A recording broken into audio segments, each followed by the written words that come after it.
السلام علیکم viewers and welcome to history with Sohail YouTube channel.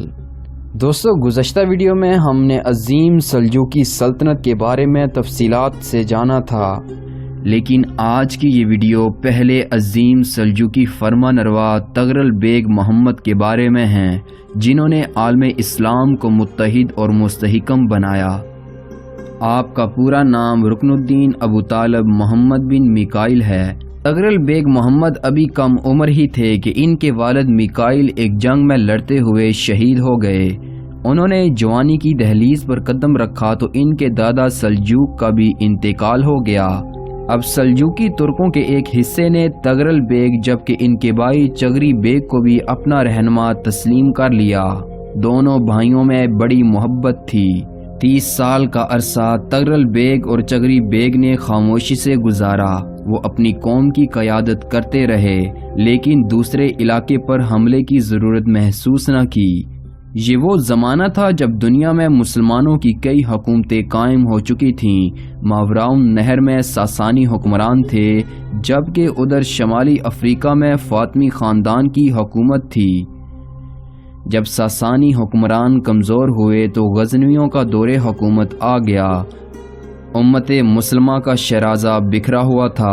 ان حالات میں تغرل بیگ اٹھے اور انہوں نے صرف 24 سال کے عرصے میں ایک وسیع علاقے کو اسلام کے پرچم تلے متحد کر دیا اور خلافت اسلامیہ کا کھویا ہوا وقار بحال کر دیا۔ 429 ہجری بمطابق 1037 عیسوی میں تغرل بیگ نے سرخس کے میدان میں ایک جنگ لڑی، جس میں کامیابی کے بعد نیشاپور اس کی قلمرو میں شامل ہو گیا۔ سلجوکیوں کی اس کامیابی میں ان کے شاندار اوصاف کا بڑا ہاتھ تھا۔ یہ ایسی قوم تھی جس کا بچہ بچہ فنون حرب کا ماہر اور جفاکشی کی زندگی سے پوری طرح آشنا تھا۔ اس کے سردار لڑائی میں خود پیچھے رہ کر سپاہیوں کو آگے بھیجنے والے نہ تھے، بلکہ خود پیش رہتے تھے۔ 429 ہجری میں نیشاپور کی فتح کے بعد تقریباً 4 سال تغرق کے لیے بے حد اہم اور نازک نوعیت کے حامل تھے، کیونکہ اس عرصے میں انہیں ہر طرف سے بغاوتوں کا سامنا کرنا پڑا۔ چنانچہ مختلف بغاوتوں کو کچلنے کے بعد بہت جلد خراسان بھی فتح ہو گیا۔ جب تغرل بیگ نے خراسان فتح کیا تو انہوں نے اپنے تمام خاندان کے افراد کو جمع کر کے باہمی اتفاق اور اتحاد کا درس دیا اور سب سے متحد رہنے کا عہد لیا۔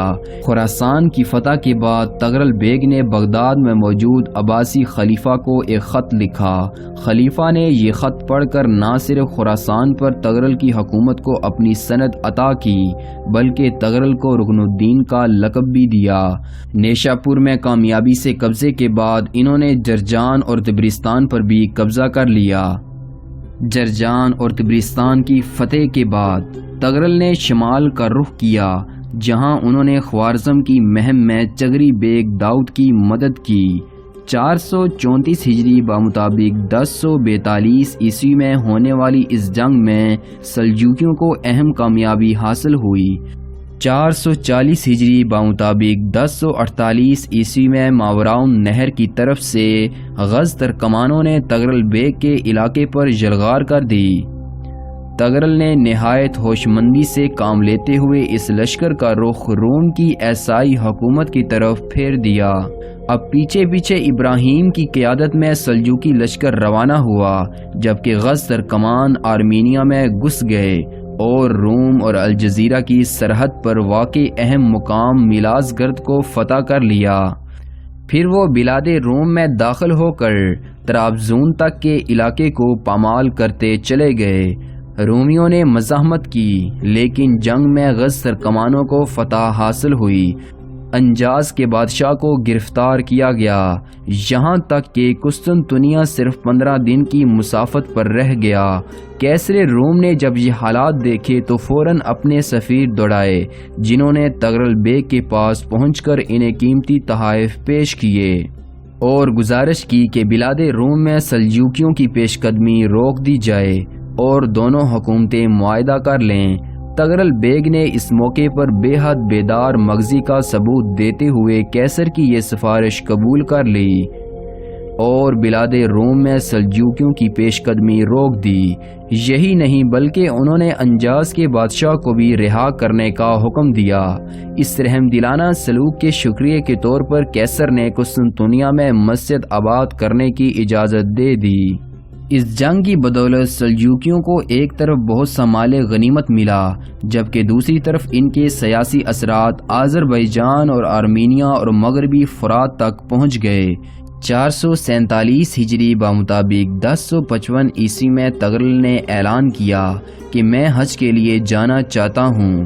اسی زمانے میں کچھ لوگوں نے عباسی خلیفہ کے خلاف بغاوت کی کوشش کی۔ خلیفہ نے طغرل کو حکم دیا کہ وہ باغیوں کی سرکوبی کریں۔ طغرل نے ہمدان سے کوچ کیا اور عراق و کردستان کے سرحد پر پڑاؤ ڈالا۔ خلیفہ کی خواہش تھی کہ سلجوقی عراق میں آ جائیں، چنانچہ اب طغرل بیگ نے دارالخلافہ آنے کی اجازت طلب کی، جو کہ خوشی سے دے دی گئی۔ ان کے استقبال کے لیے اعلیٰ حکام اور امراء استقبال کے لیے پہنچ گئے۔ چنانچہ 25 رمضان المبارک 447 ہجری کو بغداد پہنچنے کے بعد وہ خلیفہ کی خدمت میں حاضر ہوئے۔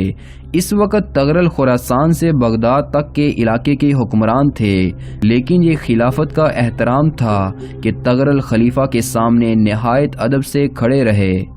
1056 عیسوی میں پھر کچھ بغاوتیں ہوئیں۔ طغرل بغداد سے موصل روانہ ہوئے، جہاں ایک شخص بسا سری فتنہ انگیزیوں میں مصروف تھا۔ 449 ہجری میں طغرل دوبارہ عباسی خلیفہ کی خدمت میں حاضر ہوئے۔ ان کے لیے خصوصی اجلاس بلوایا گیا۔ خلیفہ نے انہیں تاج اور زیریں امامہ پہنانے کا حکم دیا۔ آپ کے گلے میں ہار ڈالا گیا اور خلعت بھی عطا کی گئی، جس میں 7 ولایتوں کی طرف اشارہ تھا۔ اس کے بعد 1 سال تک طغرل کچھ داخلی تنازعات میں الجھے رہے۔ اس سے فائدہ اٹھا کر بسا سری نے پھر بغاوت کی۔ طغرل ایک بار پھر لشکر لے کر بغداد کی طرف چلے۔ خود خلیفہ ان کے استقبال کے لیے آئے اور انہیں ایک تلوار عنایت کی۔ 451 ہجری بمطابق 1060 عیسوی کو طغرل جب شہر بغداد پہنچے تو ان کے خیر مقدم کے لیے پورا شہر امڑ آیا۔ طغرل نے خلیفہ کے خچر کی لگام اپنے ہاتھ میں لی اور ساتھ ساتھ پیدل چلتے رہے، یہاں تک کہ خلیفہ کے مخصوص کمرے تک پہنچ گئے۔ یہ اس عظیم سپہ سالار کی شان تھی کہ وہ ایک وسیع مملکت پر حکمران ہونے کے باوجود خلافت کے احترام میں خلیفہ کے خچر کی باگ تھامے پیدل چل رہا تھا۔ بہت جلد بسا سری کی بغاوت کو کچل دیا گیا۔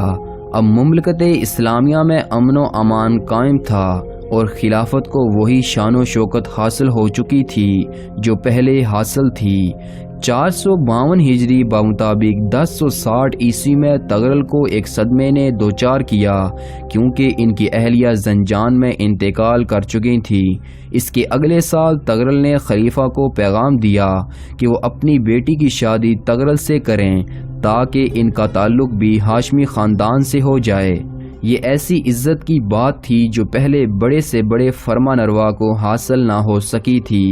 خلیفہ نے کافی سوچ و بچار کے بعد اپنی بیٹی سید النساء کا نکاح طغرل بیگ سے کرنے کی اجازت دے دی۔ شعبان 454 ہجری بمطابق اگست 1062 عیسوی میں نکاح کی تقریب منعقد ہوئی۔ 455 ہجری بمطابق 1063 عیسوی میں طغرل رے کی سمت روانہ ہوئے۔ رے پہنچ کر وہ اچانک بیمار ہو گئے۔ کہا جاتا ہے کہ اس زمانے میں سخت گرمی پڑ رہی تھی۔ طغرل بیگ نے رے سے باہر واقع ایک گاؤں میں قیام کو ترجیح دی، کیونکہ وہاں کا موسم قدرے ٹھنڈا تھا۔